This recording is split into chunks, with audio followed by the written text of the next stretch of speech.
Que faut-il faire avant l'arrivage des poussins dans votre ferme? Alors, dans cette vidéo, je voudrais vous donner quelques informations en ce qui concerne le matériel, l'aliment, et tout ce que vous devez acheter si vous avez une nouvelle ferme. Alors, je voudrais rapidement vous rappeler quelque chose. Sur cette chaîne, on parle du business, mindset et de la croissance personnelle. Ce qui veut dire que si un jour vous venez vous trouver une vidéo qui ne parle pas de business, et en ce qui concerne le business, on parle de l'agriculture, de l'élevage. Étant donné que moi-même je suis agronome, je me permets de publier plus de contenu sur l'agriculture et l'élevage. Alors, on parle du mindset, on parle de la croissance personnelle. Donc, si vous venez que vous ne trouvez pas ce genre de contenu, ne vous énervez pas, sachez qu'on parle encore d'autres choses. Parce que beaucoup de personnes sur ma chaîne aiment les sujets, les vidéos qui traitent de l'élevage, qui traitent de l'agriculture. Alors, rapidement, je vais vous expliquer dans cette vidéo tout ce que vous devez acheter si vous avez une nouvelle ferme, ou soit si vous voulez commencer une nouvelle production, vous vous lancez en agriculture, vous voulez commencer la production, ce qu'il faut acheter. Alors, ici, on venait d'amener un petit stock là. On a acheté certains trucs. Ils ont fait rentrer déjà certains éléments dans le magasin.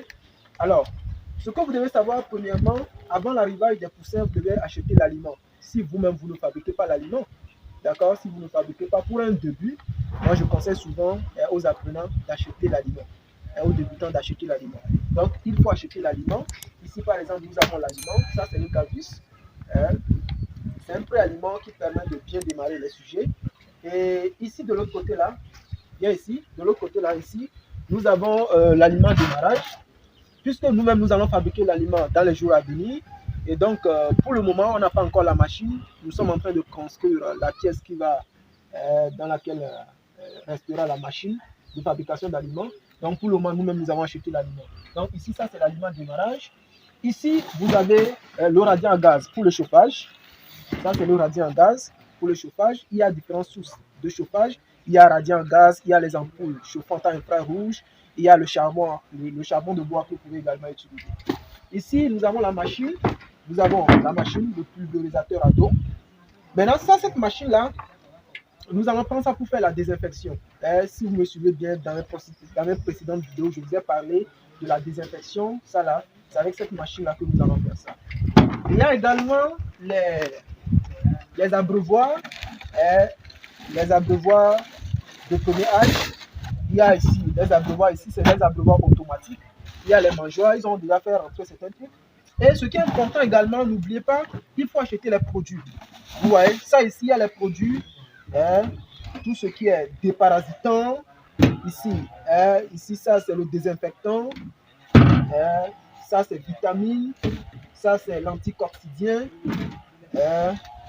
Ici, c'est tétracolivix. Il y a également Tildox pour les maladies respiratoires. Il faut prévoir tout ça là. Ce n'est pas quand les maladies vont s'installer que vous allez courir de gauche à droite. Tildox pour les maladies respiratoires. Il y a également oxytétracycline, également pour les maladies respiratoires digestives. Donc, tout ça là, vous devez prévoir ça avant de commencer l'élevage. Là, comme ça, quand une maladie s'installe, voilà, vous savez que voilà, vous devez traiter cette maladie-là.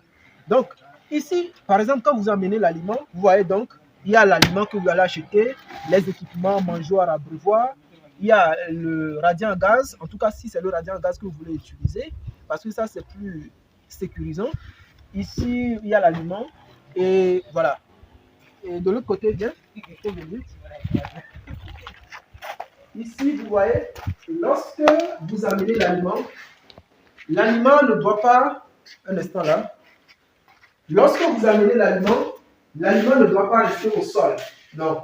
Vous voyez, ici, c'est les palettes.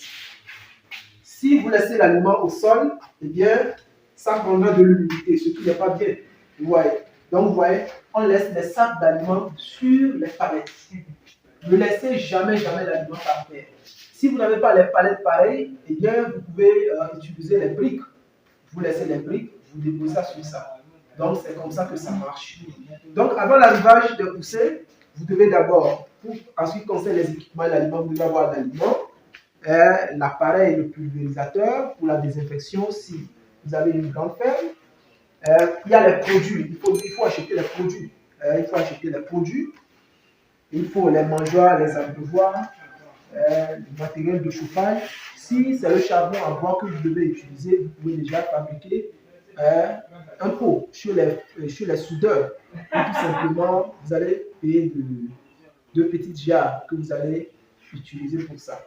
Donc, voici l'information que je voudrais vous donner dans cette vidéo parce que je sais que vous êtes nombreux à vous intéresser à tout ce qui concerne l'élevage. Alors, je tiens à vous informer également que ce dimanche 27, nous allons commencer une production, la première production dans cette ferme.